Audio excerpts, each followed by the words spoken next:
Hi అండి, నేను మీ Swathi. Welcome back to our channel. ఈరోజు మన వీడియో వచ్చేసరికి సింపుల్గా, క్విక్గా, చాలా టేస్టీగా ఉండే కోడిగుడ్డు ఉల్లికారం. ఏం కూరగాయలు లేనప్పుడు, సడన్గా రిలేటివ్స్ ఎవరైనా వచ్చినప్పుడు ఈ రెసిపీ ట్రై చేయండి, సూపర్ హిట్ అవుతుంది. ఎగ్స్ని బాయిలింగ్కి పెట్టేసుకోవాలి.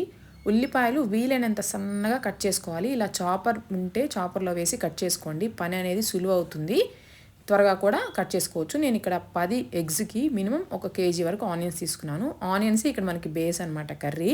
సో ఎంత ఎక్కువ ఆనియన్స్ వేసుకుంటే అంత కర్రీ అనేది వస్తుంది. ఇప్పుడు ఇంకొక గిన్నె పెట్టుకొని ఆయిల్ వేసి, ఆయిల్ వేడెక్కిన తర్వాత ఆవాలు, జీలకర్ర, పచ్చిశనగపప్పు, వెల్లుల్లి, ఎండుమిర్చి వేసి బాగా వేగనివ్వాలి. ఇవన్నీ వేగిన తర్వాత కట్ చేసి పక్కన పెట్టుకున్న పచ్చిమిర్చి వేసుకోవాలి.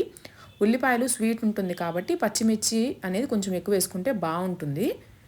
దీంట్లోనే కొంచెం కరివేపాకు, అలాగే సన్నగా కట్ చేసి పక్కన పెట్టుకున్న ఆనియన్స్, కొంచెం పసుపు, ఉప్పు వేసుకొని ఉల్లిపాయలు బాగా వేగనివ్వాలి. మరీ గోల్డెన్ బ్రౌన్ కలర్ కాదు, కానీ ఉల్లిపాయలు పచ్చివాసన పోయి కలర్ మారేంత వరకు వేపుకోవాలి. ఇప్పుడు దీంట్లోనే సన్నగా కట్ చేసి పక్కన పెట్టుకున్న మీడియం సైజ్ 2 టొమాటోస్ వేసుకొని టొమాటోస్ బాగా మెత్తగా మగ్గనివ్వాలి.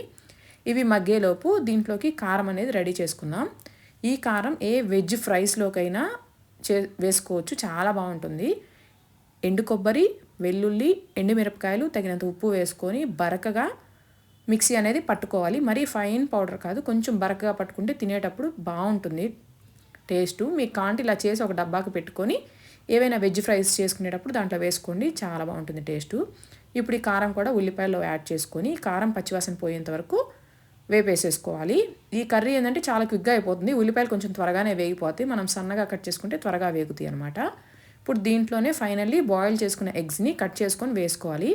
మీరు వద్దనుకుంటే అలాగా ఫుల్ ఎగ్ కూడా వేసుకోవచ్చు. నేను ఇక్కడ కట్ చేసి వేస్తున్నాను, అప్పుడు ఎగ్స్కి అంతా ఉప్పు కారం పడుతుందని. ఇలా ఎగ్స్ కూడా వేసుకొని 2 మినిట్స్ చాలా జెంటిల్గా కలుపుకోవాలి, లేదంటే ఎగ్స్ అన్నీ బ్రేక్ అయిపోతాయి, కట్ అయిపోతాయి అనమాట. సో జెంటిల్గా అలా కలిపేసుకొని స్టవ్ ఆఫ్ చేసుకొని వేడివేడిగా రైస్, రోటీ, పుల్కాస్ దేంట్లోకైనా లేదా సైడ్ డిష్గా కూడా చాలా బాగుంటుంది. ఒకసారి ట్రై చేయండి. నచ్చితే మీ ఫ్రెండ్స్ అండ్ ఫ్యామిలీకి కూడా షేర్ చేసి మీకు ఎలా కుదిరిందో నాకు కింద కామెంట్స్లో చెప్పండి.